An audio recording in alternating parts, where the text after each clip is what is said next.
Consider yourself an accessory. Someone to catch these words is a necessity. You can't deny that the blame isn't yours. If you're hearing this, you're an accomplice in her. I got the best, I got the best, I got the best listeners. Am I guilty of being word burglar? Sure, but if you're hearing this, you're an accomplice in her.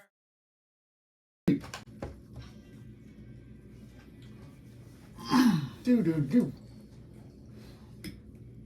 Ooh, buddy.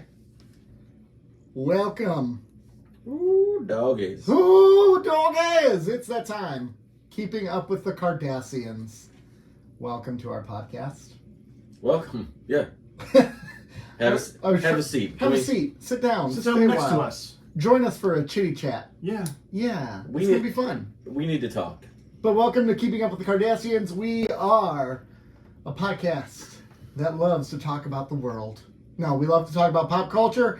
Right now, actually, we're also working through Star Trek Deep Space Nine. We're in the season 7. Halfway through, just about. Deep Space Nine. Halfway through season 7 of Star Trek Deep Space Nine. So we're going to review 2 episodes from that season today. Those episodes are Field of Fire and Chimera. Yep. Those are the 2 Nailed we're reviewing. it. Look at you. We're gonna hit those up the second half of the show. First half of the show, we're just gonna, chitty chat, right? Yeah, you watched those episodes, right? I watched those episodes. Okay. I did. I'm just checking. I mean, you didn't get my angry tweets, real-time tweets, as I was watching the episode with Ezri. Oh no, I no spoilers for me. I avoid spoilers of all kinds. Oh, it was mainly just me cursing about Ezri. That's it. Oh yeah, that was me the entire first episode. Yeah, that was me. Yeah, so that's all it was. Nothing exciting. But yeah, we're gonna review those episodes, and you know what? Oh, gosh, man, season 7 is going out with a whimper right now. What a like dud an absolute season. whimper. But I think our season 7 content is better than. Honestly, and that ain't finally we have eclipsed the show. That ain't saying much. That ain't saying much at all. Yeah, but anyways, we're gonna review the second half of this episode, and we're gonna start off by talking about what's going on in the world, what's going on in the news. It's kind of been a slower pop culture week, but there's some stuff that I saw. Did I see something on your phone about Batman? Did I see that? Oh yeah, you did. Okay, so what's going on with DC? Again, they're gonna. Okay, hold on. Do we have like a news segment? Because seems like a weekly segment, like weekly. Oh my gosh, DC we should have weekly DC fire. news update. Oh my news gosh. update. No, we don't. But go for it. Tell us. So the 2 things that I brought or forwarded to you guys this week were both DC related. Yeah. And they're both like delays. Yeah. The first one was, like you said, Batman related. Batman: The Caped Crusader, the animated series that was supposed to come to HBO Max, which was by the same people who did the animated Bruce series. And Tim Burton. Bruce Tim Burton. Oh, I didn't even think of that. Yes, Look at this Burton. guy. Oh my gosh. This is why we pay you the big bucks. Right? But that's been. It's been said that it's not going to. Now it's being shopped around again. Okay. There are other networks interested. They're not going through with HBO Max. It's back basically as a free agent show. Okay. Which is, with everything else that's going on with DC, the optics look bad. You know why I'm wrong on this? This to me says this, and then Shazam, the Shazam sequel and the Aquaman sequel were both delayed. So, but you heard why they were delayed, though, right? Yeah, financial reasons. After the purchase, they're in the hole massively. I know, but none of this is good news. One of the delays made sense because was it Shazam that was supposed to come out in December? Yes. It was supposed to come out right at the same time as Avatar 2. So they're like, well, what if Avatar 2 turns out to be a huge success? Does anybody care about Avatar 2? People do care about it. Really? Yeah, that's why they're investing billions of dollars in it. Well, the studios care about it. They think it's going to make money. I don't really think it will. It's not going to be... We've talked about this before. So they moved that to March, I think it was, as well. So they have a better chance at making more of a profit come March. But the problem is, the longer they push some of these films back, like you've reached this point now where people have gone from caring to just apathetic to now they're just going to go to like just disinterested altogether. Yeah. Well, we've pushed back Shazam, I think, twice. One, I think, because of COVID, and Aquaman's the same thing. And we want our Jason Momoa for a little bit. Well, and Shazam was supposed to be like early this last year, and Shazam or Aquaman? Aquaman, I think, was supposed to be early. Well, Aquaman for sure was. Yeah, Yeah, they switched it around because of a couple different reasons. Yeah. I don't know. It's just a hot mess. Now, I did see that DC is considering hiring someone Dan Lin. to oversee the whole universe, like a Kevin Feige does. Yeah, and he's a like Lego movie. Yeah, but here's the thing. It's too late. You've already done so much damage to the product that the only way you can save it, to me, and this is going to be radical, no more movies. Be done, DC. Be completely done, except for properties that are successful right now, which is like Batman. The Batman and Joker. Get rid of everything else. Yeah. Take 5 years off. Reboot. Restart. They're not going to do that, though. They're going to keep pushing out crap. Because they're gonna keep spending on crap and losing money instead of just. This is the same. I mean, we've seen this as Detroit sports fans, where your team just isn't. They're not bad enough to completely scrap, so they continue to spend, but not enough.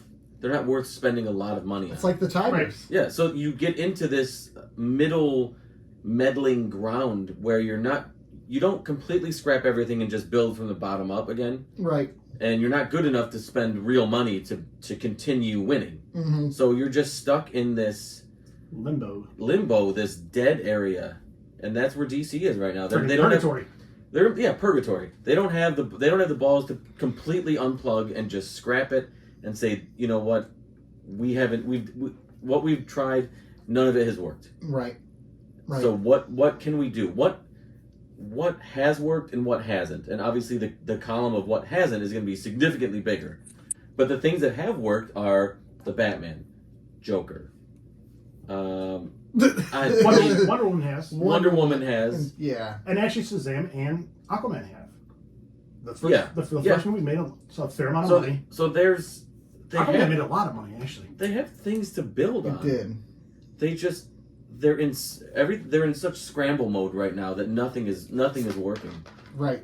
And every little bit of news that comes out seems to be like, well, there's more trouble at DC. They're delaying this.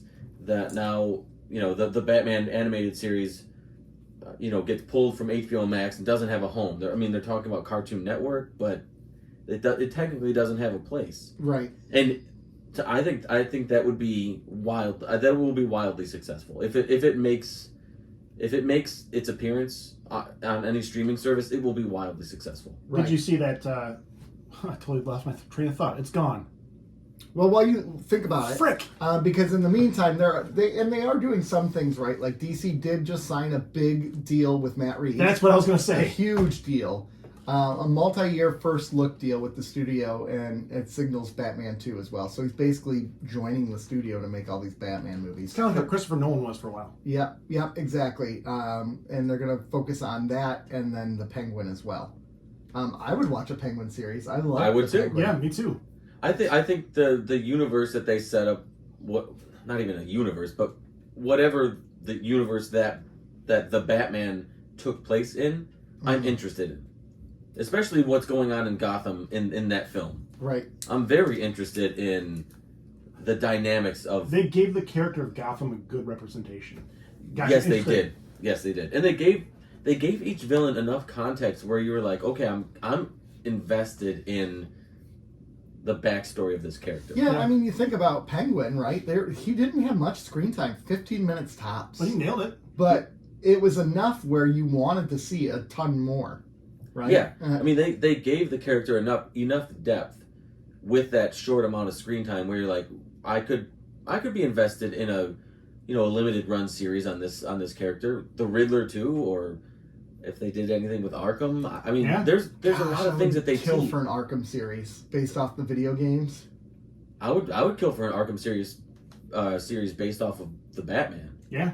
Well, yeah. I mean, basically, the Batman is like the video games, though, in a lot of ways. The way that the character is played, it really reminds me of the Arkham video games. Those games were great. Yeah, they were.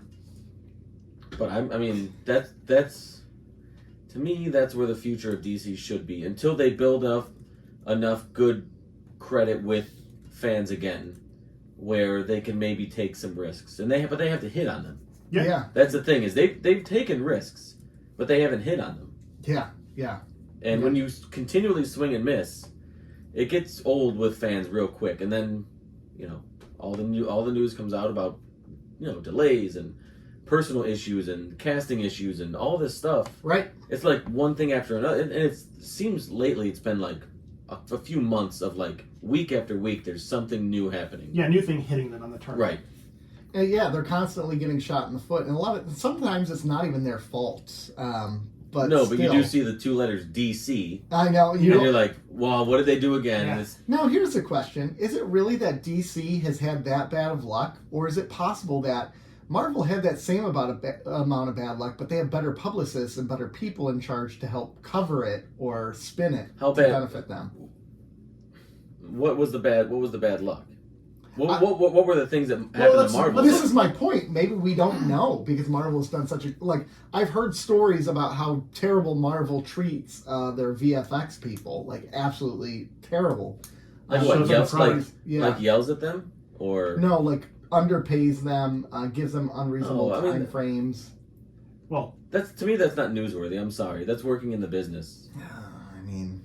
As long as it isn't like, borderline criminal. Right. I think that's just working in the business. I mean, there are tons of people that work in the business that are underpaid and overworked. Right. I don't think that would be bad enough press to make news and sort of deter any film, in my opinion. I mean, the biggest blowback to me, I thought, was when they cast Robert Downey Jr. Initially.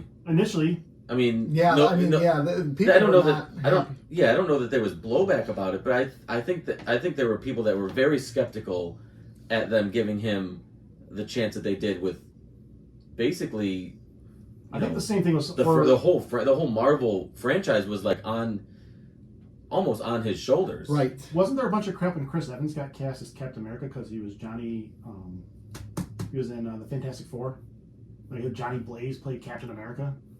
Oh, I don't know. I think there was.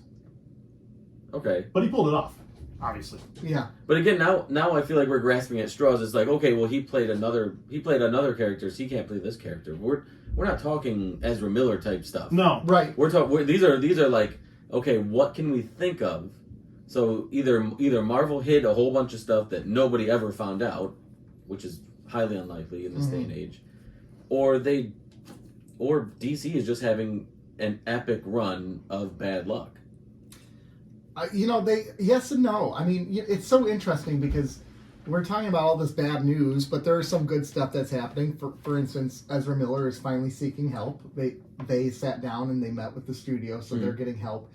They have done test screenings of The Flash, and it's received its highest test screening scores since Nolan's Batman movies. These The Flash has.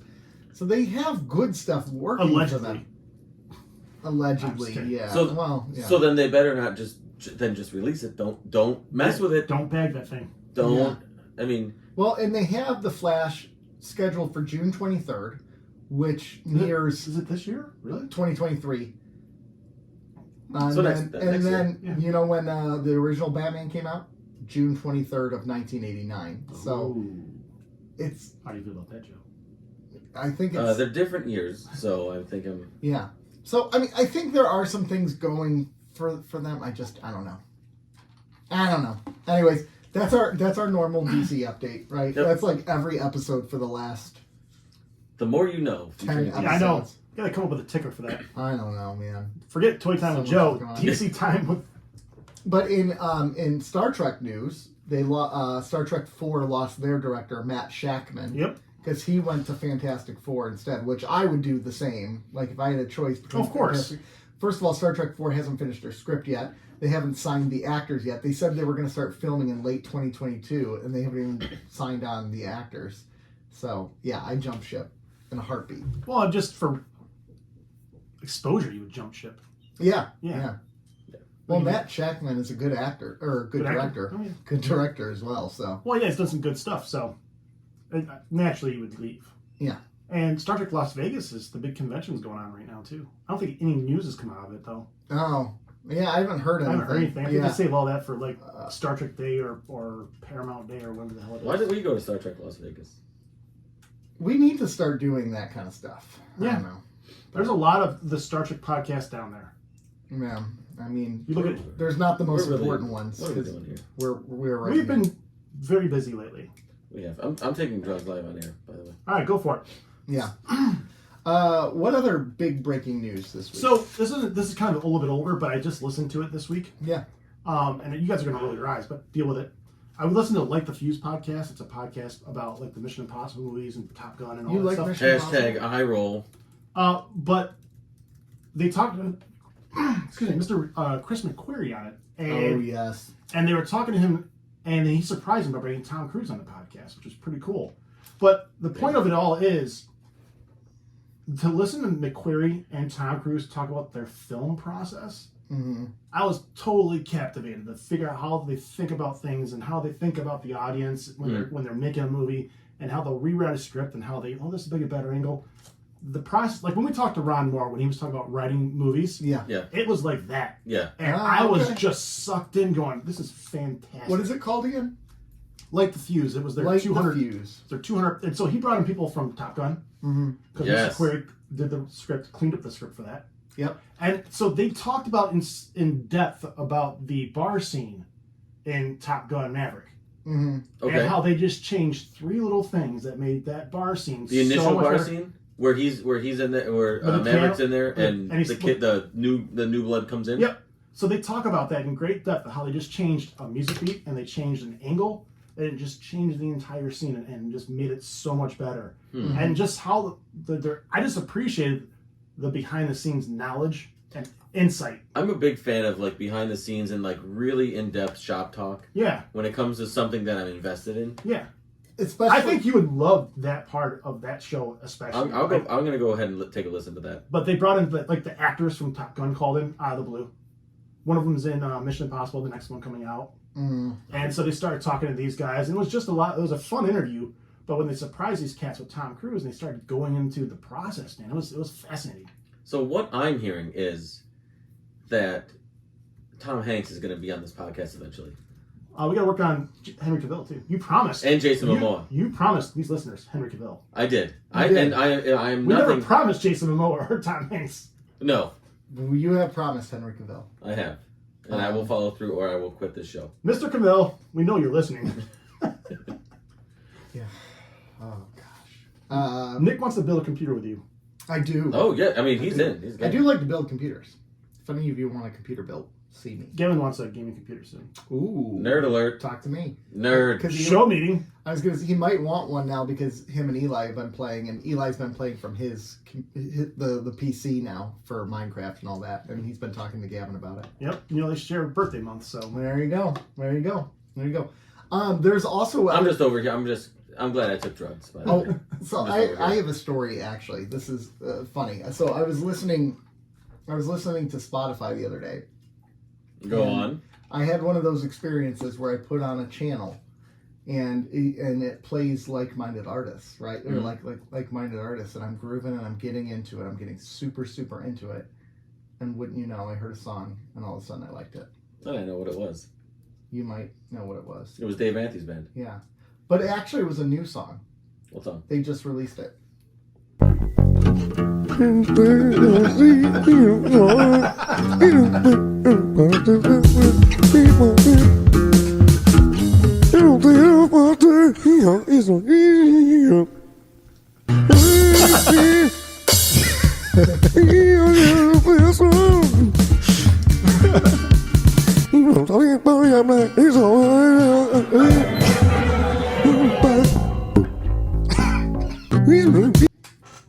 That one. I really like that one. It was on Spotify, and I definitely gave it a thumbs up. Couple things I want to know. Okay. One, I respect comedy so much I did not talk during your song. I respect the joke so much I did not talk over it. 2, you're dead to me. Well, I mean, yeah. I already knew that. You join a distinguished list of people who are dead to me. I'm on your list now? Yes. Yeah. Did I get the check mark? Yes. That's you got okay. the black check mark. The black check mark of doom. I thought it was a glorious song. I really got into it, especially that bass beat. I think you're a douche. This is true. But for real, I was listening to Spotify, and some Dave Matthews came on the other day, and I did not hate it. Again, Rob's also in trouble just because he knew of the joke. I knew the joke. He did know about the joke. Yep. Is he dead to you? He should be more dead to you. No, come on. He should have warned you. He's more dead to you. I'm always good for a good gag, so. Yeah, no. Right, Joe? Good What? gag? Oh, yeah. Or 3. Okay. What, Okay, I'm very uncomfortable with this. What was the song that you heard? I don't even remember. I just know it was Jesus. it was just Dave Matthews. It was just playing. I don't know. I don't go out of my way. Could have been literally any song because they're all great. No. All of them? I don't think there's any band that all songs are great. No band has all great songs. John Mayer. No. Not one. All right, get out. Turn his mic off. I'm not going to do that. John Mayer sounds exactly like what he just played. Turn his mic off. Unplug it. No, I'm not going to do that. Okay, I did that. He's muted. No, I'm muted now. Oh, crap. I muted the wrong person. Oh, no. Joe's muted. So anyways, let's talk about how terrible Dave Matthews is. And John Mayer. Yeah, and John Mayer stinks, Yeah. doesn't he? And so does Dave Matthews. Although when John Mayer played the Top Gun theme the other day. Bow, bow, bow. Hey, I That was saw hot. John Mayer TikTok the other day, didn't I? Didn't I to you, Joe? Joe? You know that I can hear you in the headphones, right? The whole time. The whole time. I can hear all The whole of it. time. Yeah. Gray Street, is that a song? Gray? Yes. Okay, that's the one. I remember that one. Okay, It's a great song. that's one I remember. What album is that from? Is that more modern? More new? It's More new? it's from Busted Stuff, which Okay, is the so- album yes. after Before This Crowded Streets. Yep. Is that the sequel to Limp Bizkit's Break Stuff? Ooh. Yes, it's they actually came into the studio after they recorded Break Stuff, and they're like, "Oh, this stuff And is they're like, busted." we should all get in together now and make a song together. And they did. It's called And, Busted. and then they rearranged it and made Break Stuff and Busted Stuff. Good lord. Anyways, though I was actually listening to Spotify the other day, and I was driving to Cedar Point, and Don't point at me. I wasn't invited. I was driving to Cedar Point, and I mean, my kid was asleep in the back seat, Leslie was asleep, and then Gavin was with us. He was asleep too. oh, Rob was with you? No, it was just Gavin was with me, not Rob. Oh. In my car. So I put on Bare Naked Ladies, and I listened to some Bare Naked Ladies for a while, and I do love me some Bare Naked Ladies. They were great when they opened for Hootie, when Hootie got tour a couple years ago. Yeah, but here's the thing: they're not the same without what is his name? Not Stephen Page. Stephen Page, yes. Stephen Page. Ed is the one who's... Yeah, Ed's still there, but like, No, it's not- Ed and Steve, they have this dynamic together that, to me, is the sound of the Bare Naked Ladies. right. And I don't think he's ever going to go back. I know part of the reason why he left was drug addiction. Mm-hmm. He's also bipolar, Mm-hmm. so there's some mental health issues. But I think it ended really badly. Like really, I think it really did badly. too. I think that... I don't know. I think there are some legal things. Like, legally, they're not allowed to be near each other. Oh, do they really have I think so. Wow. Wow. Which, because I think we've talked about it on the show before, the Canadian Music Awards, maybe 3, 4, 5 years ago or something, they reunited. Yes. And they played a few songs on stage for this Lifetime Achievement Award or whatever they got. Yeah. And part of that segment was some interviews. Mm-hmm. And they had to be interviewed. They could be on stage together, but off the stage they can't be together. Okay. Wow. So they had to have bad. their It's interviews. that bad. I don't know if the animosity is there, but I don't think they're allowed to. Restraining order. I don't know about that. But It might be like musical, like a contract that was signed or something. Yeah. Like True. I don't know. Who knows? But it is just a bummer because I think Stephen Page has righted his wrongs. Okay. I think he's done his time per se. And it's been 13 years. Yeah, it's been a while, and I from what I understand, he has cleaned his act up significantly. So I don't know why. I think it's like they're like the Canadian Smiths. Like the Smiths will never get back together, and they hate each other so much. Right. It's sad. First of all, when he left the band, they were already pretty much done. Like they passed their peak. Anyways, they had plateaued after Stunt, I think, and then they were kind of on their way down. Maroon was solid. Maroon was really good. Maroon was very but good. That was like the plateau was really Stunt. The peak was Stunt for sure. And then and then it kind of started going downhill. Maroon was really good. There was not a single song on that album that I disliked. Yeah. But they haven't been the same since. I don't know. They lost it. That's just all I got to say about that. That's all I got. I got nothing else. That's it? That's it. Are you going to watch Lower Decks? Well done. Because it premiered Thursday. I'll watch it. My daughter likes to watch it a lot, so I watched that with her. I mean, it's new Star Trek, so I mean, people are. And it does a lot of homages to prior. It isn't that where we get most of our DS9 nods is animated stuff. Quartz was in there, the uniforms, all that kind of stuff. And I guess there's supposed to be something. Martok's going to be in this season. I mean, if they're going to nod to DS9, I'll take a peek at it. Yeah. But like nobody else does. Yeah, I agree. It doesn't exist in any other platform. Nope, gets crapped on or nothing, even worse. I know. I would rather get crapped on than ignored. Right, ignored. Yeah. It's like everyone thinks the opposite of love is hate. The opposite of love is indifference. Yeah. Mm-hmm. Like, no. Yeah. I'd rather be hated than just someone feel indifferent. Yeah, I agree. So at least you get a little airtime. Mm-hmm. Yeah. Mm-hmm. I know what your answer is. Did you watch She-Hulk?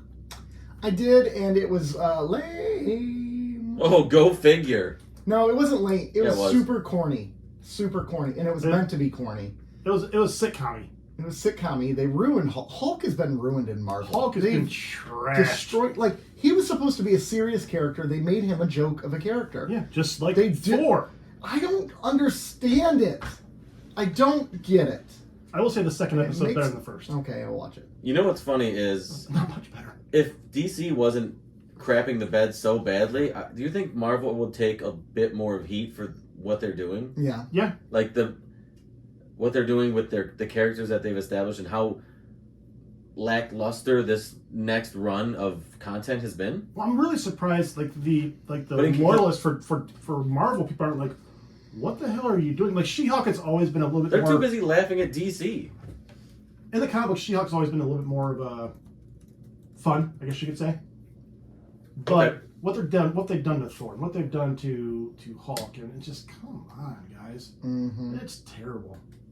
And the series and the movies, they just, I don't know. There's no pop to them. Yeah, it's formulaic, and the formula is just so it's overplayed with Marvel. They do the same thing. I don't say like Hawkeye had that formula, but you didn't notice it as much because it was so good.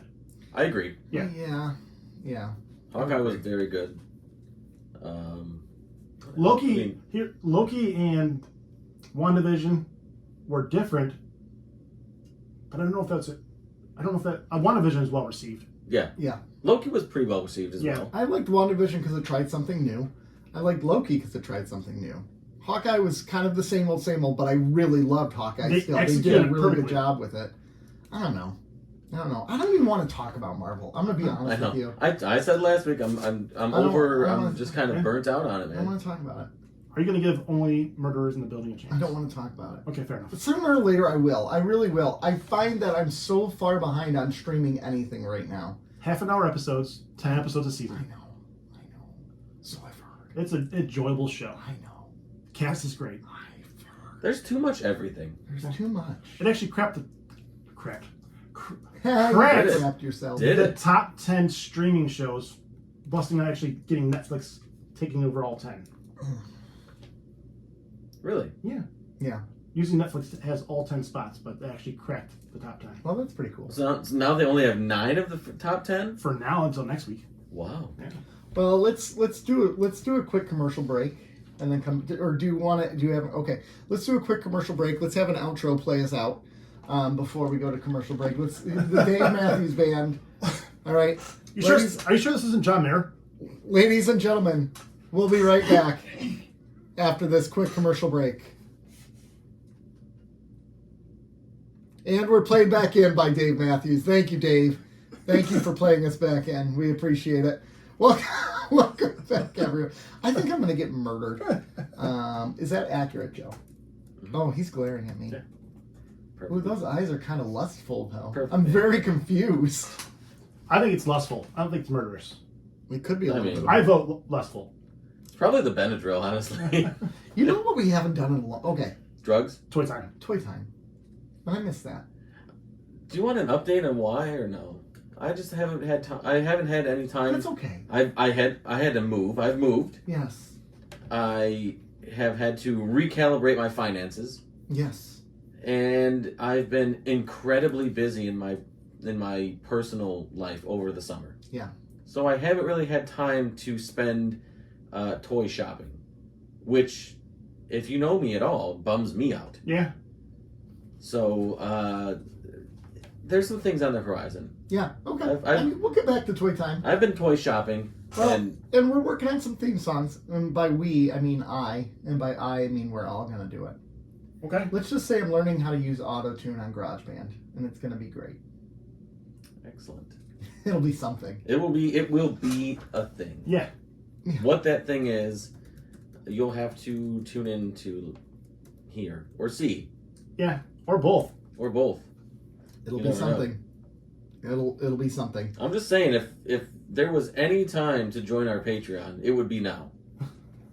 Get in before it floods. You're going to see some things soon. You're going to see some things. And it's going to be amazing. Well, between our interviews, the top pod short, and the other nonsense, it's worth it.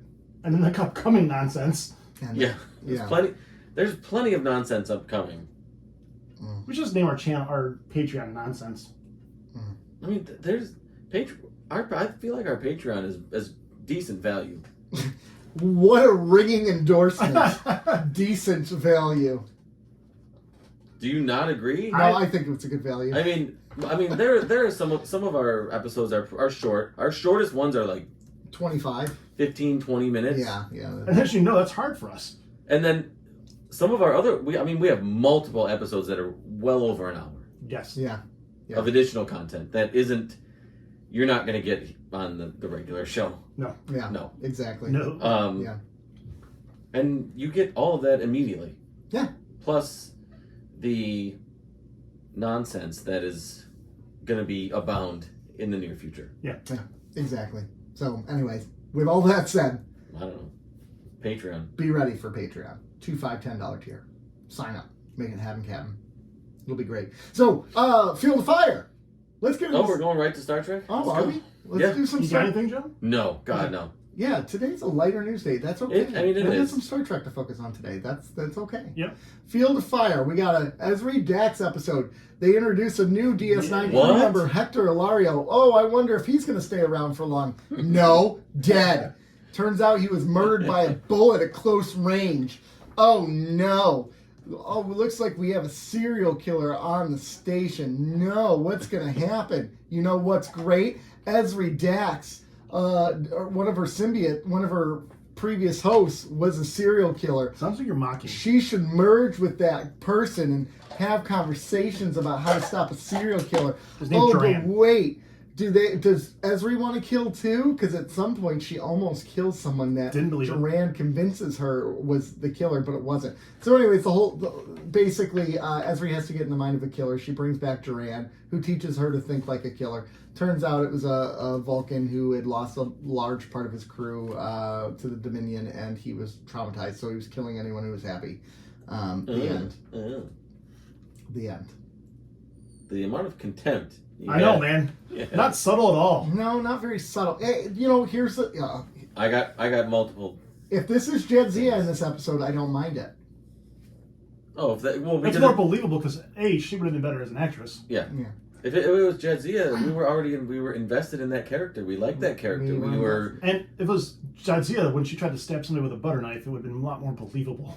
Yeah, that was one of the things I sent, wasn't it? Yeah. Like, I did see that. Butter I did knife. see that, yeah. Oh my gosh, coming out with a butter knife, and like all of a sudden we're supposed to be scared of Ezri, But the thing is, as if Ezri could have overpowered that guy in the first place. you believed it when it was Jadzia. You did, Yeah. because you could see the rage in Jadzia's eyes, because Jadzia did have rage. Okay, so a couple things for me. One, I knew this guy was dying Well, we all did. immediately. We I'm all like, did. what He was a speaking role for somebody I've never speaking seen before? And I actually Dead. kind of dug him, man. He was trying to get with those ladies. Yeah, it was. Yeah, He it's like, was. you're beautiful, and you're drunk. Yeah. Ain't never I mean, stopped him Hey, before. Listen, I Hey, respect good the game. for him. Yeah. Yeah, Good respect for the game. him. Yeah. Swing big. Yeah. Yeah. Absolutely. Absolutely. Good for him. Yeah. Swing big. It's Ezri. And Kira. But it was only Ezri that he said was beautiful. And Kira. And Kira. Did he say that to No. They were right But next he to was each other. swinging for. He was Yeah. swinging for Yeah, both. he was, because he was trying to hold out and be like, let's get another round. He was going for that Cast a center wide- field home run. Cast a wide net. Yep. Yeah, he did. He did cast a wide net. But Kira's busy. She's got a changeling Yeah. to deal with. And you can't compete with that. I was not anticipating him dying before the theme Credits? song. Yeah. You know, the good thing, their casting director did a really good job, because that was a good casting, this Hector guy. I Showed like, young and a little bit naive. yeah, A little bit yeah, brazen. Yeah. I liked him. Art Vandalay. Chudabala. Art Chudabala. was Nailed his it. name. I did my best. But I liked his character. All 4 minutes. Yeah. 3 All minutes 4 of minutes of it. I mean, basically, you like an ensign flirt. That's basically all you. That's all we got to know. Can we talk about how now, like, this is how far the Federation has fallen, though, and this is a serious point. Federation is about exploration, is about science, is about exploring strange new worlds, I see what you did there. and they're Nice. celebrating Hector, who basically killed a bunch of Dominion ships.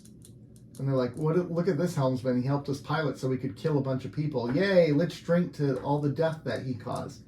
How far has the Federation fallen because of this? Sounds very Klingon. It's either them or us. No, I'm not saying it's... But it is. But again, it shows you that the Federation has lost sight in this war. No, he did that so that the Federation could continue to spread their message. Yeah, and The so message they of could, love to everyone. It's they- like the United States. Yes. We're spreading democracy. Don't Yes. you love us? we're spreading our seed. Yes. Let me drop bombs on you. You can vote now. Yay. Vote who we say, Yeah, exactly. Here's Because- a pamphlet. because you know what we can do. Yeah, we'll kill all of you. Peace, love, happiness, freedom.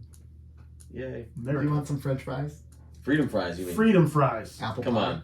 Freedom fries. Freedom apple pie. So I think the Federation has fallen. And this isn't an indictment on the writing. I'm glad they're doing it this way. I think it just shows you that the Federation is in some deep crap right now.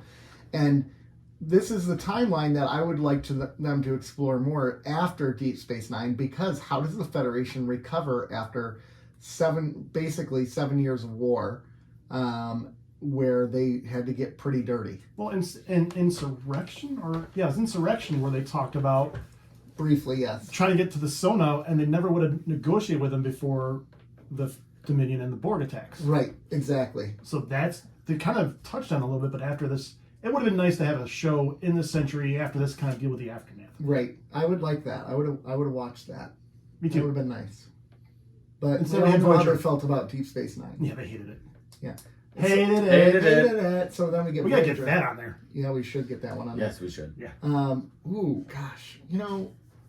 Could have done without another Ezri episode. It seems like every episode they're pushing Ezri So down. yeah, I think let's that's what, and we'll talk about this at the end of the season. That's what's killing the season is they have It really is. They have to spend time on Ezri. Let's and it's taking away so from the we other are characters. 13 episodes in. Like, where's Cisco been this entire season? I was thinking the same thing. Let me talk. No, we don't want you to talk. We're done with you. I want to tell you how many episodes of Ezri we've actually had. We're 13 episodes in this season. 15. After Image. The first 3 episodes. There's No, but they're not heavily. well, 2 of the 3. Hold on. Actually, maybe it's not as much as it looks. It's not, but she's still been there. After Image, Prodigal Daughter, She's and been a Field of B-Fight. Fight. He doesn't watch them. So No, three that's right. 3 out of the 13 episodes are all Ezri centric, and then there's some that have B-plots. significant Ezri beef. But you're right. Avery Brooks has not been in this season a lot. I've noticed No. that. Was he filming Big Hit right around here? That's a great question. Let's find out. O'Brien hasn't been around. Nobody's really been around. Odo really hasn't been around. The big hit Want was to know why? Because they don't want to work with Ezri Dex. Yeah. the big hit was 98. So no. No. No. Well, American History. yes. American History X was 98 as well. No, then yes, because the final season was 98, 99. yeah. So he might have been filming those at the same time. Might have been.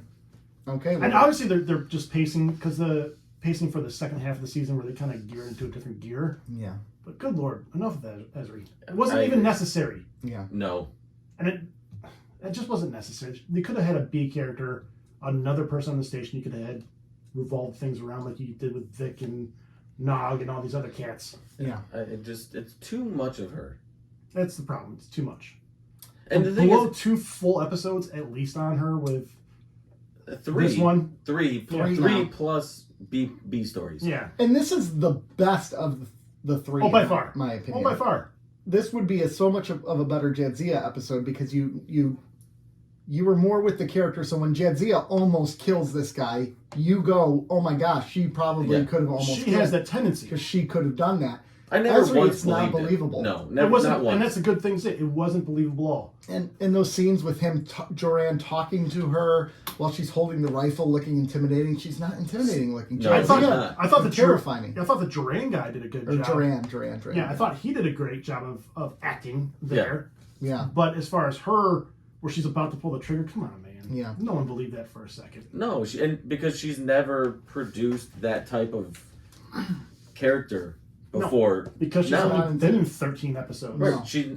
Nobody's intimidated by her because we haven't developed any sort of sense of intimidation that like we did with Jadzia. Yeah, for we 6 haven't seasons. seen her kick ass like we've seen Jadzia kick ass. We And haven't seen her fight Worf like and hold her own. Yeah, in Right. those 13 episodes, she hasn't had that gravitas presence yet either.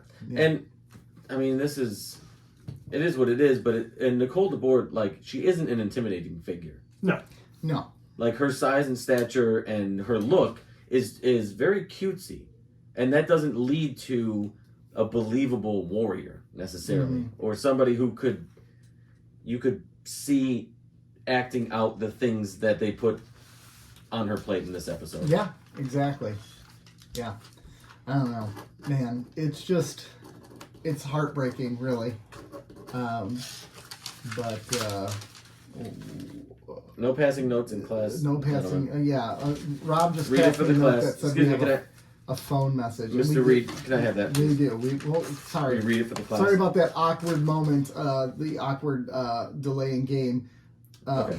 Rob reminded us we have a phone message, and we did have a phone message from last week, but we'll play it at the end. We We'll should play it at the end. We'll have listener we'll go- feedback at the end. Listener feedback at the end. Because we only have a listener. That's apparently. Here's the line there is one line that stuck with me in this episode that turned this episode from mediocre to okay. All right. And that was Joran when he's talking to Ezri. Really? And Ezri has finally caught the Vulcan. And she goes up to him with the gun and points the gun at him. And Joran says, he deserves to die. Does he deserve to die? Does anyone deserve to die? Have we talked about this before? I think we Truth serum. have. Truth serum. I think yes.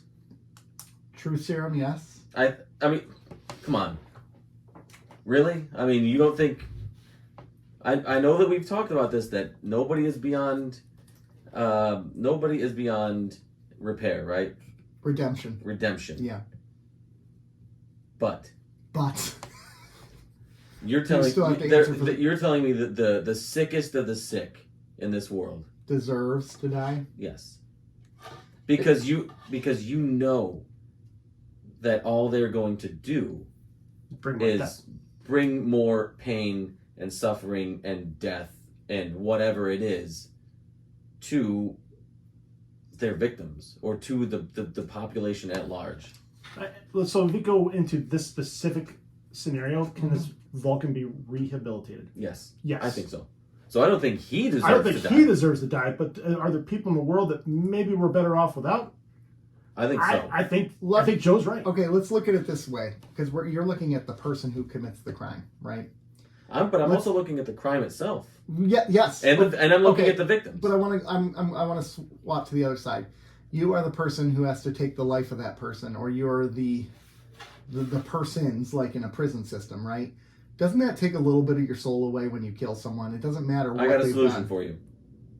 Well, you have other killers do it. You put them on an island. I like it. You put them on a prison island. No one's ever thought of this before. Carlin did. Yeah. Escape from New York. Escape from LA. They call it The Rock. Australia. The Rock. Yeah. New York City. Yeah. Parts of Chicago. Almost all of California. California. See, this is why I wish I know. California. California. But I think Rob kind of hit it. Rob hit, or he had an addendum to my point, which was, I don't think this Vulcan deserved to die. But I think he was so traumatized. Right. I think because I don't think it's deeply rooted with him. I think there was a traumatic event, and he's seeking retaliation. To me, that is almost easily extinguished and repaired. I think that's very easy to do. I don't think he deserved to die. Right. But did Hitler deserve to die? Yep. Yeah. What I'm saying, it's not necessarily about that person. It's about having to be, like you said, well, let the criminals do it. Like, let the criminals kill the other bad guys. Okay, but someone has to give the okay for the criminals to go kill that guy. And I think that eats away a little part of your being when you're all of a sudden now dictating who lives and dies based on what they... I think there are people in this world who can justify making tough decisions for the greater good. And I think you just leave it to them. And that's how they probably justified it. This is for the greater good. It is for the greater good. Think about military vets who have killed a lot of people. And yeah, some of them come back with PTSD, but some of them come back okay. Mm-hmm. And some of them have to deal with it and then are okay. Mm-hmm. I think there is... There is no way to be perfectly cleansed of any sort of difficult decisions when you're talking about the greater good. There is no greater good without bad. There is no good without bad. Right. So there's no light without dark, right? You have to have one to have the other. Yes. Otherwise, the one ceases to exist as it is, and it becomes something completely different. You have to have discovery to have strange new worlds. I wouldn't go with that. That far. I mean, you have to Shots fired. You have to have Enterprise to have strange new DS9, right? Or Voyager. Which one was the bad one? All of them. Discovery. Oh. You say all of them? I'm on drugs. Listeners, what's our number? I'm on drugs. I can't be held responsible.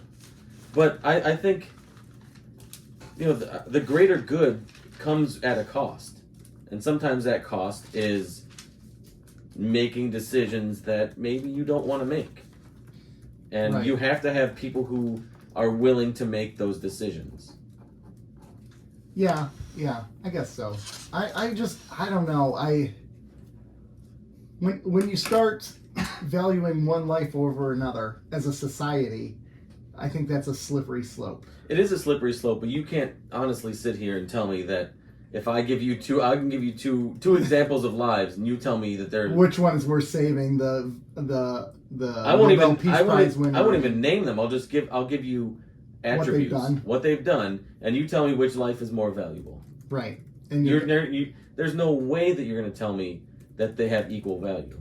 Let's personalize this. Let's say someone, heaven forbid, knock on wood. Well, I'll go for me. Kills one of my kids. Mm-hmm. And then tells people, I'm going to go on killing kids. Mm-hmm. What is their life worth? What is their life worth? Nothing.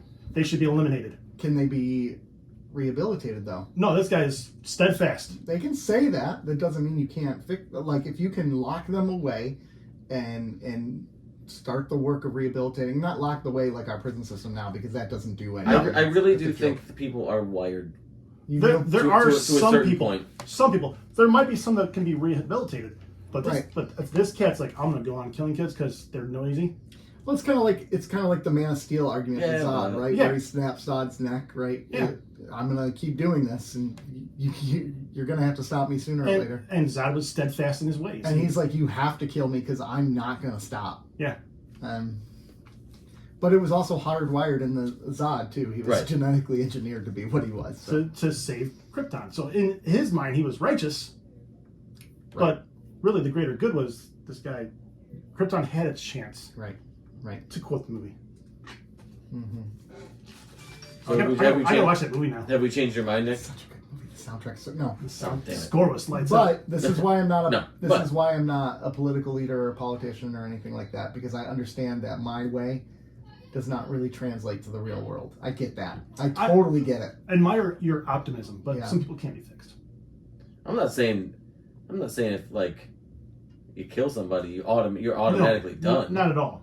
I know what you mean. But I know what you mean. Like, there are some people. There are some really heinous people, and I'm not even talking like famously heinous, like have you Hitler or seen anything. Joe's browser history. Hey, Hey. it's anus. The H is silent.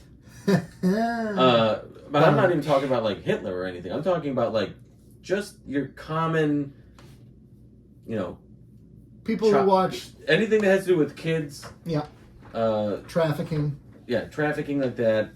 Sexual assault, like that kind of stuff is. Yeah, I don't know. It's quite like the heinous. trafficking. If you devalue life so much, or someone's individualism so much, that you're willing to sell off, like grab people at a mall or grab people here and then sell them off. Right. I don't know if you're redeemable, man.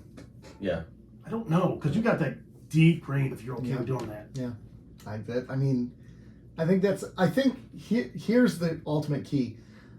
I think that should never be a discussion that ends in our society. That should always be, is this the right thing to do? Ultimately, we may still make the decision to put killers to death, or some people deserve to die, right? But the conversation should still continue. It's like the equivalent of when someone says, am I a bad person? The very fact that you're asking that question means you're not necessarily a bad person, because you're wondering if some of the acts you're doing. You're doing some self-critiquing. Exactly. So, or I'm, and I think there's no hope for me. No, not necessarily. And I don't necessarily know that I'm even pro death penalty, which is weird because of the conversation we just had. But I think people who are steadfast anti-death penalty are too naive. I think they're too naive. I worry about the death penalty because what goes into it? It's our politicians, it's our officials making. We see who. And that's what I worry about. Here's the issue I have, which is why I can have the take that I've just had and still say I'm somewhat anti-death penalty, is because I don't trust the system that precedes it. Right. Agreed. So the system that provides the guilty verdict to say this person needs to die is so unjust that I don't have any trust in that. It's not the death penalty itself that I really have the issue with. Right. It's the justice system that precedes it that I really take issue with. I agree. Yeah, and this day and age, I just, with police and prosecutors, they gotta put someone out there. The system is so dirty that, I mean, there's been far too many wrongful executions for me to even be comfortable Let's with. just start with imprisonments. Let's just start even there. Yeah, I mean, filling the prisons with, weed violations is right. Or some of these people that get put to death who have mental illnesses, or get put to death because they are minorities who cannot afford the same rights and privileges that a white person can afford, and not even have the same rights and privileges, but also don't have the biases the white people or have the biases that white people don't have. So, anyways, that's that. Good conversation. Yeah. Relatively uplifting conversation. Relatively What was the episode lackluster again? episode. Yeah. Anything else from Field of Fire? No, I do like go that ahead. the officers were rattled at the possibility this was a Starfleet officer, though. Yeah. And you could tell that from the actors. They're like, this could be a Starfleet person. And the technology was actually pretty cool. Yeah, the warping or the transporting of the bullet. Yeah. So I gotta give that props. That's a I'm pretty gonna novel bend the idea. bullet. That was a good movie. Matrix style. No, that wasn't Matrix. That was what was the movie? I'm not saying it was from Watch Matrix. it. Wanted. Angelina Jolie. I'm not saying it was from Matrix. I know. Bullet time. Bullet time!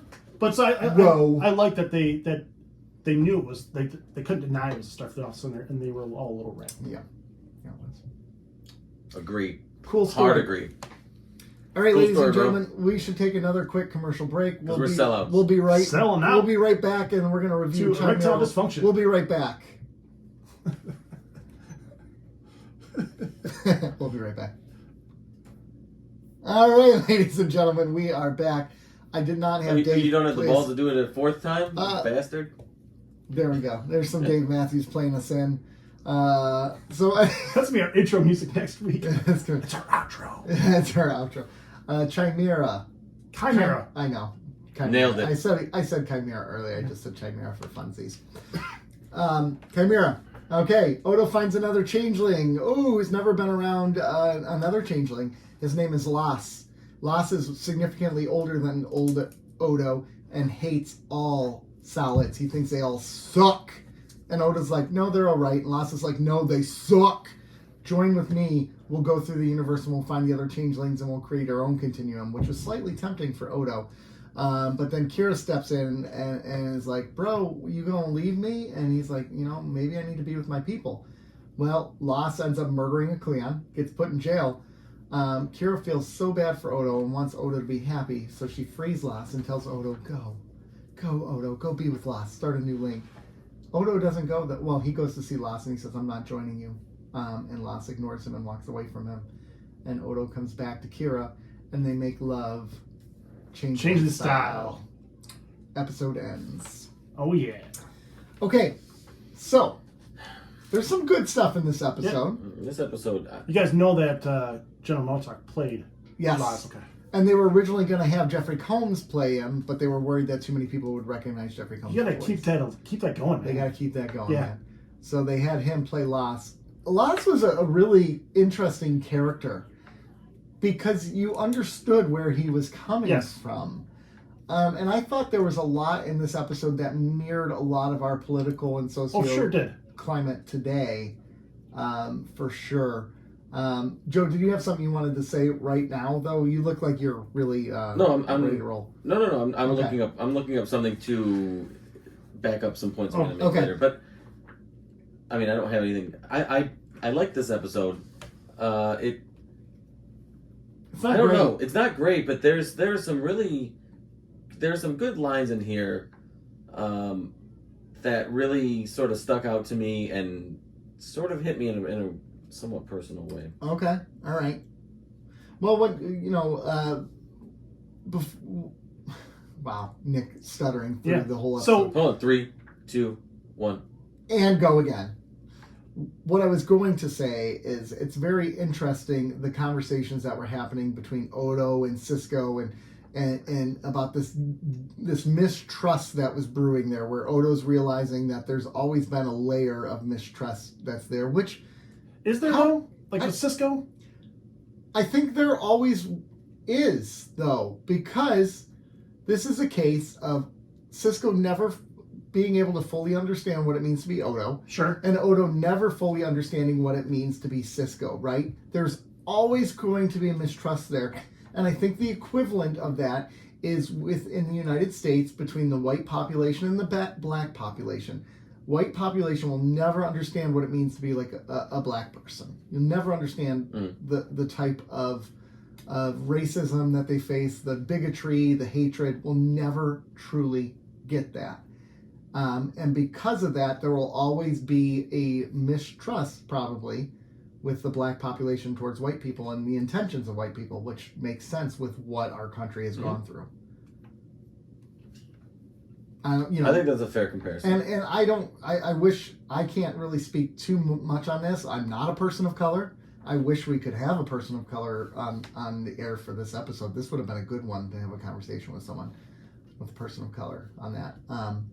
Because I think about some of these things in this episode that stood out to me. There was one point in the episode where Las and Odo are talking or something like that, and they're talking about the promenade, and Odo says something is like O'Brien. And he's like, the last thing people want to see on this is like a changeling pride demonstration on the promenade or something like that. And I'm like, wow. Like, that was... Was that O'Brien that said that? I think it might have been. I don't know who That's it was. Quark.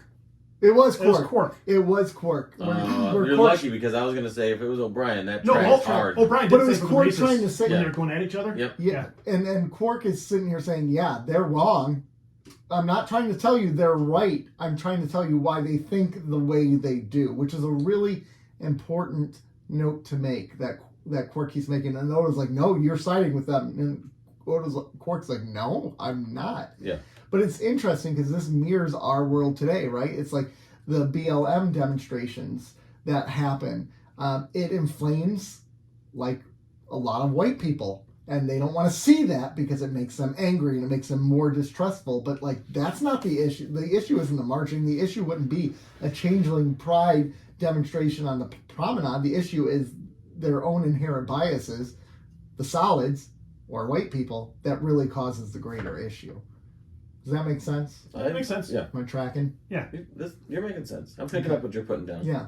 But also, is what Loss is dealing with, and in his viewpoint, his worldview, is it a self-fulfilling prophecy for him? So in other words, did his hate lead to the actions he does, like in killing the Cleon, or does his hate lead to his hating of the changeling, or the solids, or did the actions of the solids lead to the hate that Loss had? Or it could have been both, because his history is in distrusting. Now, he could come to DS9, and 60% of the population would be perfectly fine with him. Mm-hmm. But then you come a Klingon, which reminds him of his past experiences, which now leads him to distrust them even more, even though he's already doesn't really like anybody on the station in the first place. Yeah, okay. So I'm just saying, I don't think a little bit of both. Yeah, I don't think it's necessarily a one or the other.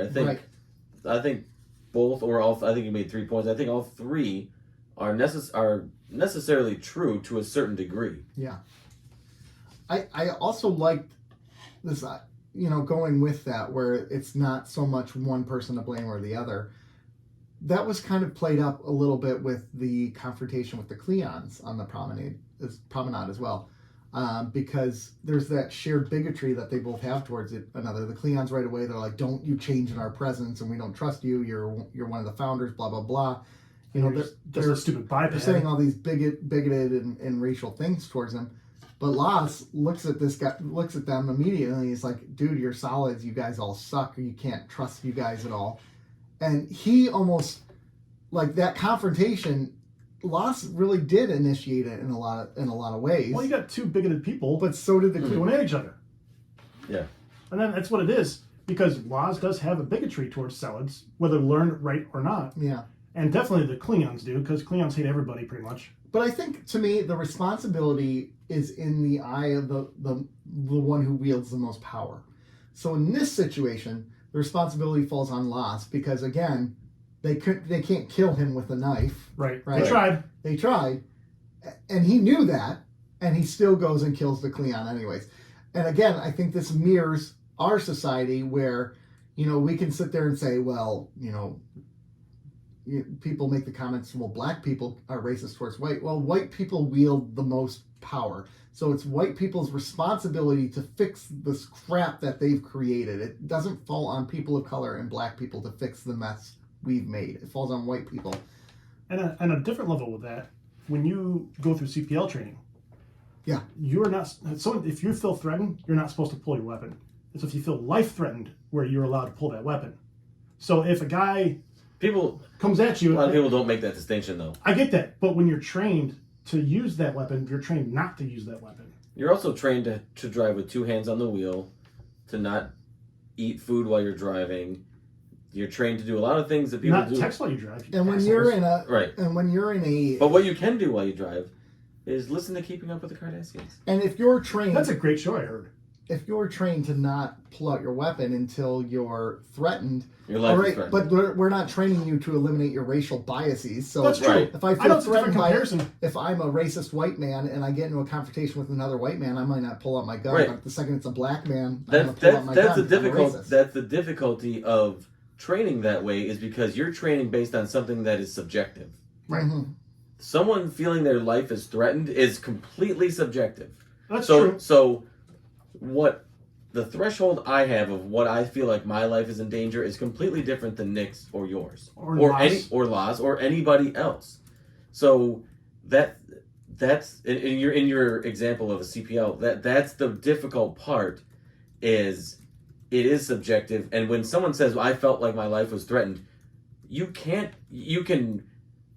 quantify it. You can't quantify it. You can't say, no, you're wrong. Even if you know that they're wrong, you can't actually 100% know that they didn't feel life threatened. And that's a problem, especially in your example. Right. Sorry. I thought one of you was going to... I didn't know it was going to devolve into gun talk, but example... I'm not trying to get into gun support. No, or not support. I'm not either. I'm just saying, like, when he was attacked and with a knife, and he knew there was no threat there, and they returned with the retaliation of taking out that person. Mm-hmm. Did he feel threatened? I don't think so. He was very confident sitting there that nothing was going to happen to him. Oh, he knew. But then he gets caught, right? And he knows, Odo knows, and Laz knows, he's not going to get a fair shake. Right. Because the system is designed for solids, not for changelings. So he knows he's screwed. The funny thing is, Laz could have escaped at any point in time. He could have turned into a gas and just got out of there. No, those things, remember, they made those cells for Odo. Oh. So that's right. Right. Okay. They established that like in season 2 or something like that. That's right. Are you expecting me to remember that? Come on. I do. That's what I'm here for. I do find it interesting, though. I got that nerd knowledge. Resident nerd. I appreciate how in this episode, no matter how close Odo is with the rest of the crew, when it comes to one of his own people, he almost defaults to his people because of the shared experience they have, and I like that.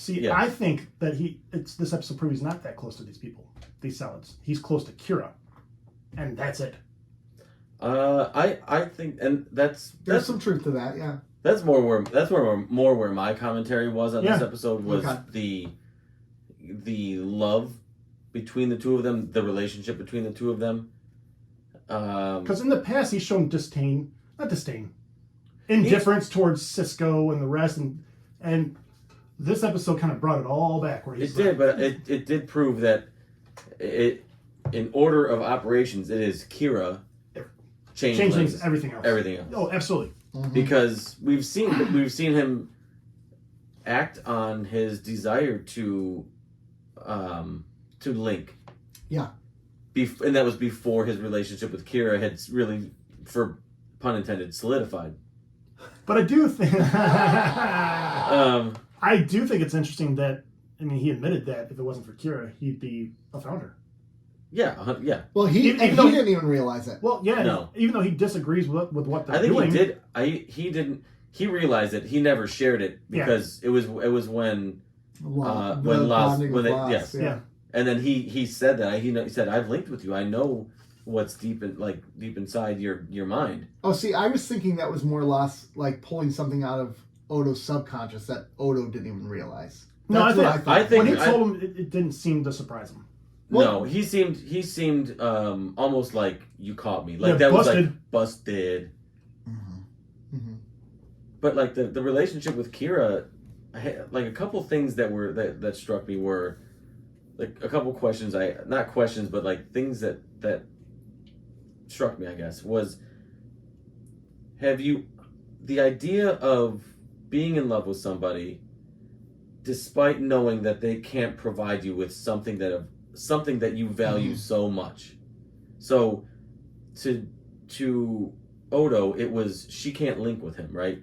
And that's something of great value that he's had in his past that he does and not enjoy, but it's something that is very important to him. Right. Right.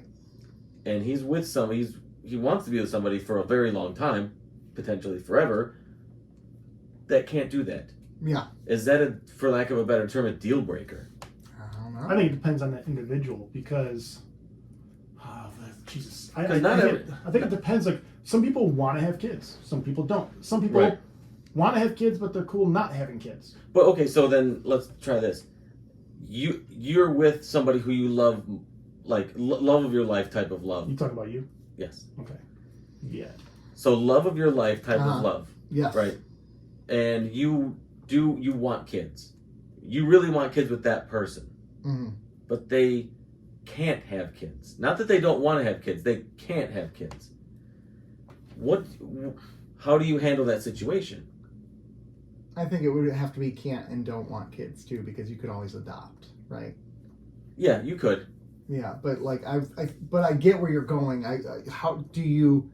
And I hate to be, because if you leave now in that situation, it almost makes you cold and callous towards that person. But this is something that's a really important value to you.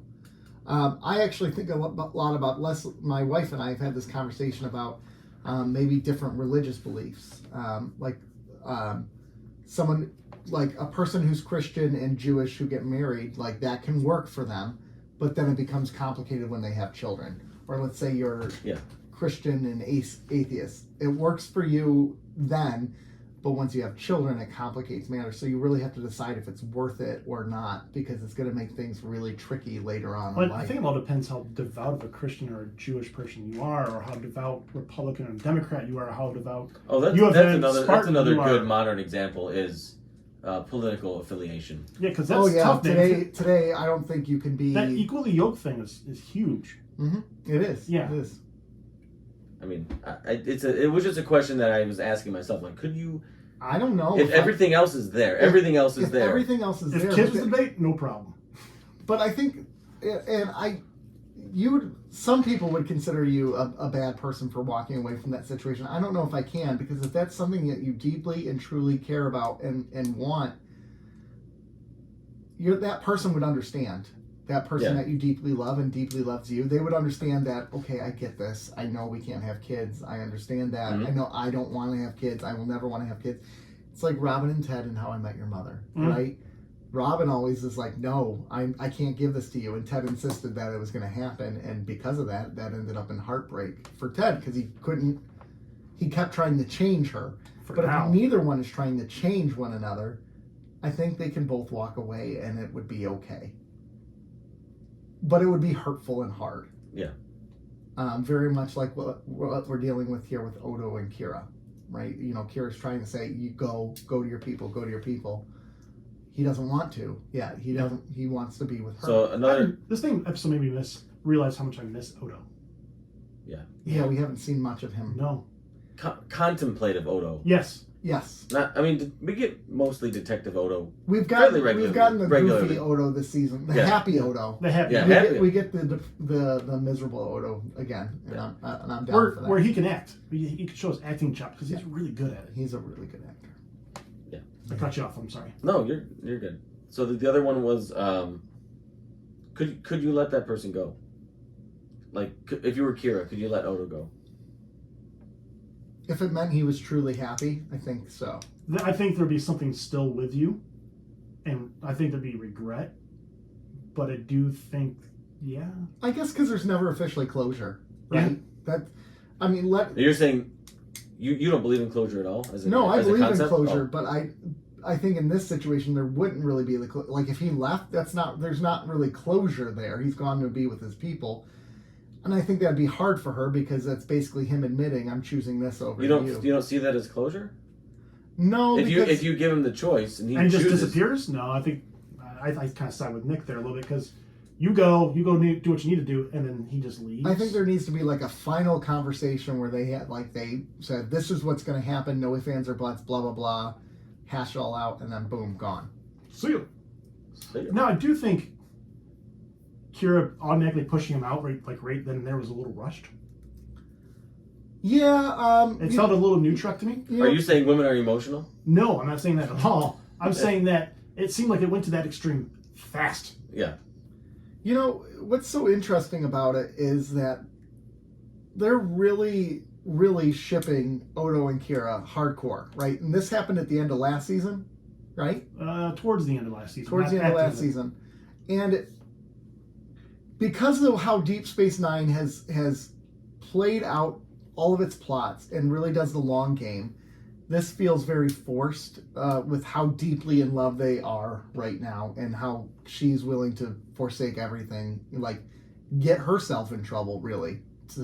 She busts this guy out of jail. No one on this station cares about getting themselves in trouble. Yeah, come on. I know, but they report to Captain Sisko. It's fascinating to me. It's not what I picture for them yet. Like, if this was 2 seasons down the road in the show, that makes a little more sense. There's a season 8 and 9. Here's what it is: they've known each other forever too. They have. So they're already kind of further along than their relationship. That's a good agree. point. They did not meet in the first episode of DS9. Correct. They've been together for a while. Yes. I also, not necessarily a discussion point, but I did love the line when Odo and Laz are talking, and Laz said, "Compared to the Link, it is a pale shadow, a feeble attempt to compensate for the isolation that model forms feel because they are trapped within themselves." And Odo's next line, his reply was awesome. My favorite thing, maybe my favorite singular line of the entire series. And he said, "Perhaps the fact that it's not easy is what makes it worthwhile." Yes. Nothing in life worth. You know what? should I be wrote easy. that down too. I thought that was a great little line there. Yeah. Yeah. That is a really good line. It's not always easy. People forget that. They want everything.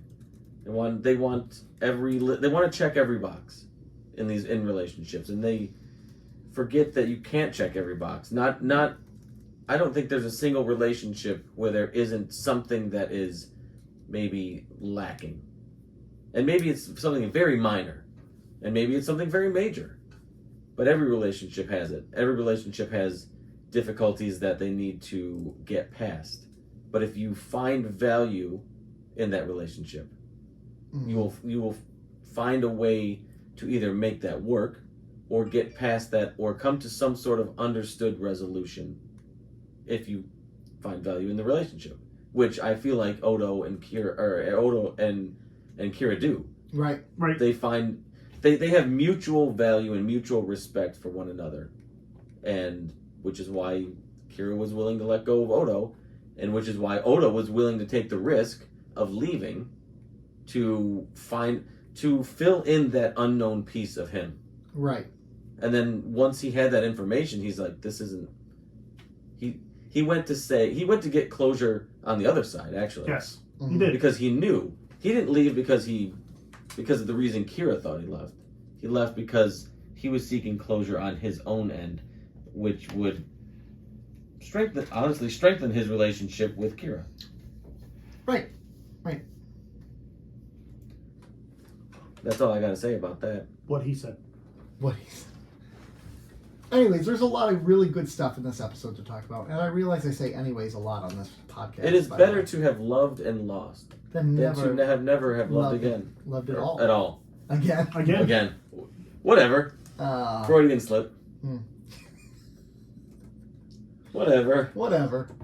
It's all good. It's all good. I'm fine. I'm not deeply depressed. I'm totally fine. Everything is good. Anything else from this episode we want to touch upon? Believe so. You don't believe so? I don't believe so. Okay. Well, should we go to rating these episodes and then we'll get into viewer feedback? Yeah.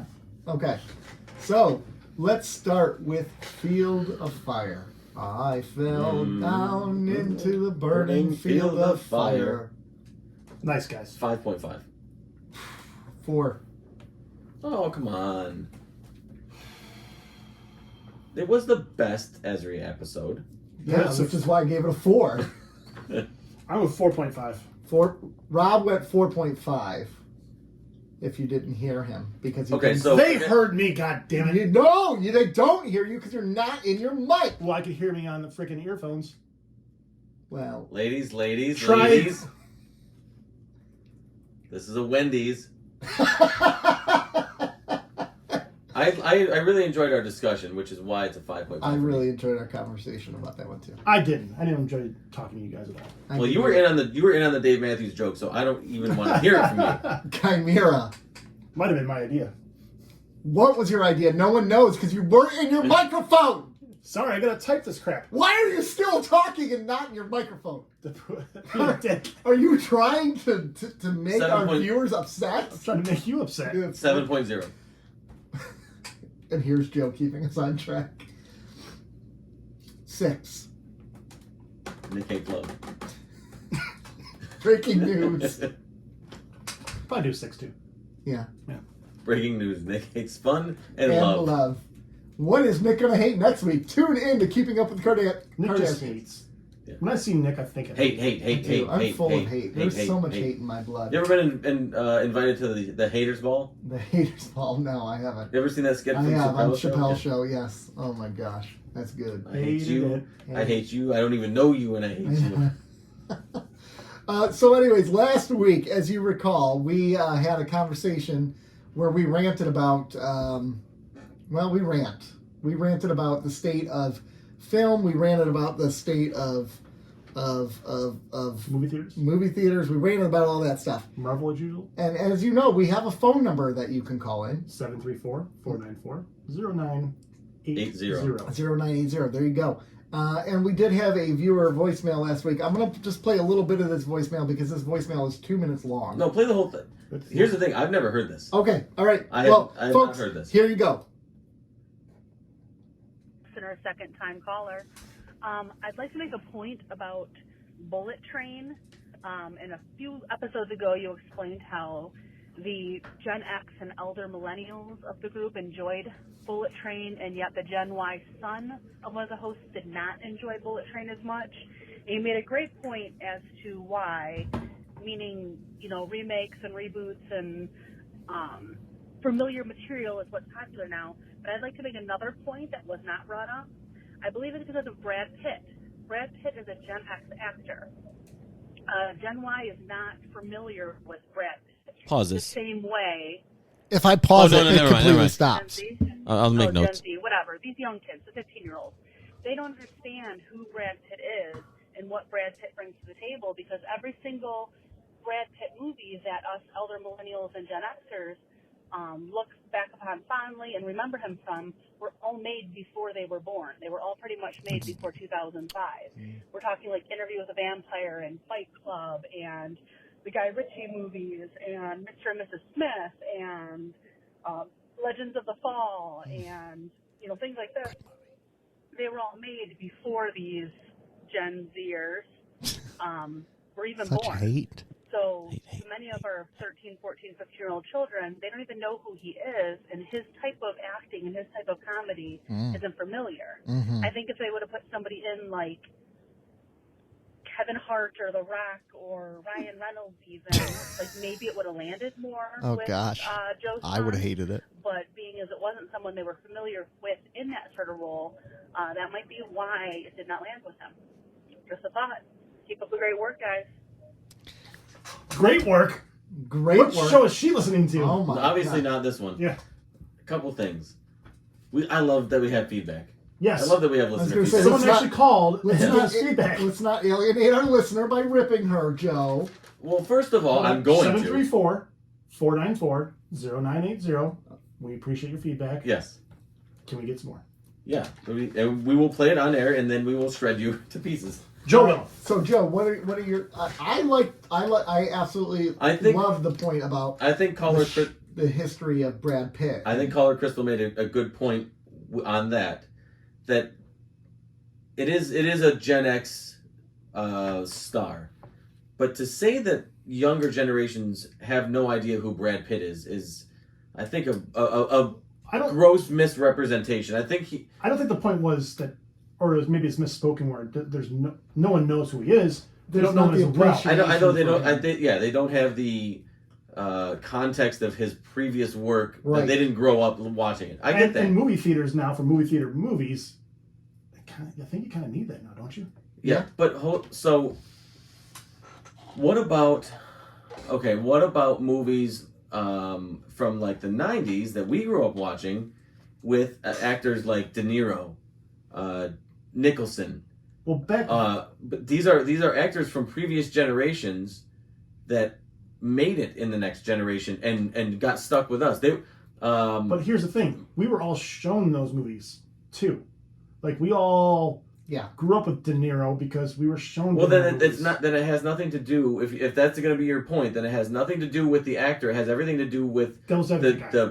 What? Devil's Advocate guy. No, I'm saying it has. Then to that point, it would have everything to do with the household in which they grow up in. They're not being exposed to. I don't think movies are shown to kids as much as they used to be. I agree. I was shown movies, not good ones, but well, movies because as a kid. kids nowadays have more stuff to There's distract too them. much So there's choice. So there's no one sits Parents will in, spend time with their like kids. on a Friday or Saturday There's night. too much. There's a lot more media now than there used sure. to be. There's a lot more to consume. Yeah. So we move quicker. So instead of a movie being on TV on like basic like cable or network TV on like a Saturday night or a Sunday night, where that's pretty much your only options, or play with whatever toys you have. You consume more movies that way. Right. Now you don't. Right. And the other part, I think, is if that's the case, then that's more of an indictment on the quality of the script and the movie itself than it is the... That's what I was wondering. So, see, I'm kind of trying to reason it out. So, it's a good thought, but then that means people, if you're not familiar with an actor, they're not going to go see a movie. Right. Well, no matter the quality of said movie. I don't think that's... I think we're reaching a point where it's really it's difficult to reach a younger generation. Well, I agree with that. In a meaningful way. In a disposable way, you can. In a meaningful way, I don't think you really can. It's really Brad Pitt has been kind of gone for a while. Where you look at Top Gun, Tom Cruise has always been there, whether it be a Mission Impossible movie, whether it be in the media.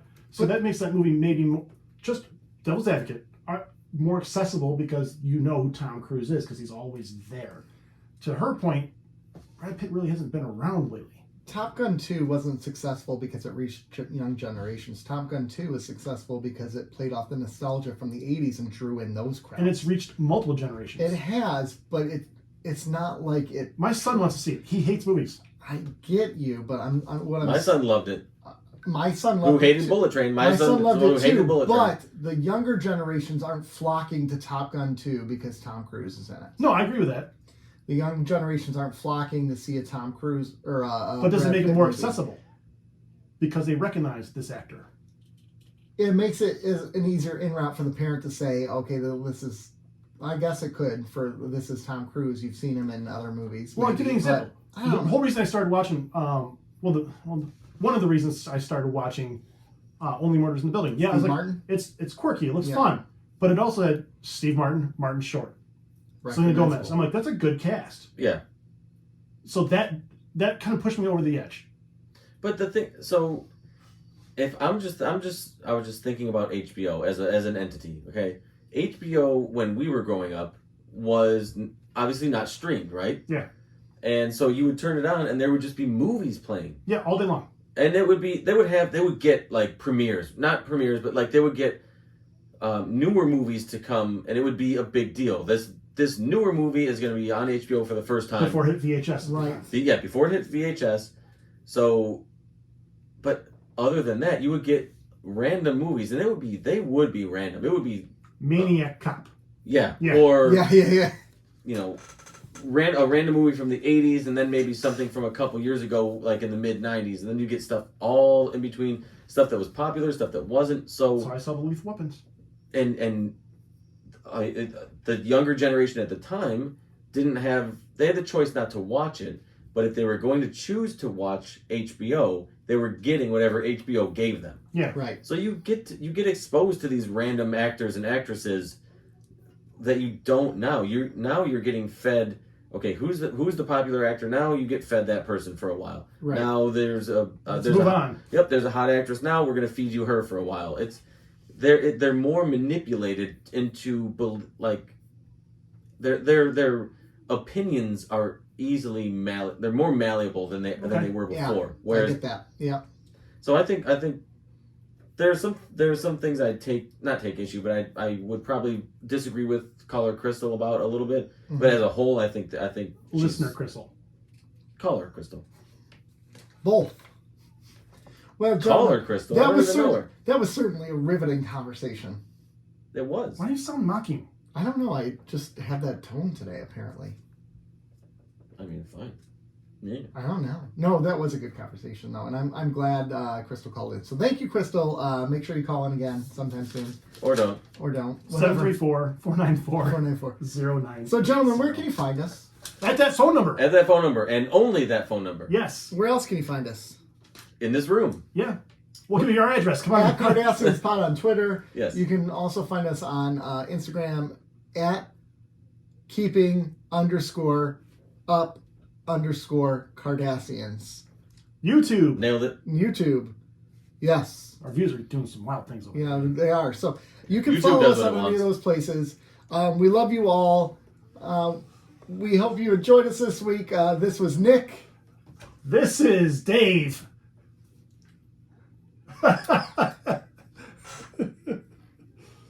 And Joe's there too. Thanks for watching or listening, Keeping Up with the Cardassians. We will see you all next week. Bye.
Yes, excellent. I haven't had this much fun in ages. What did you say your name was?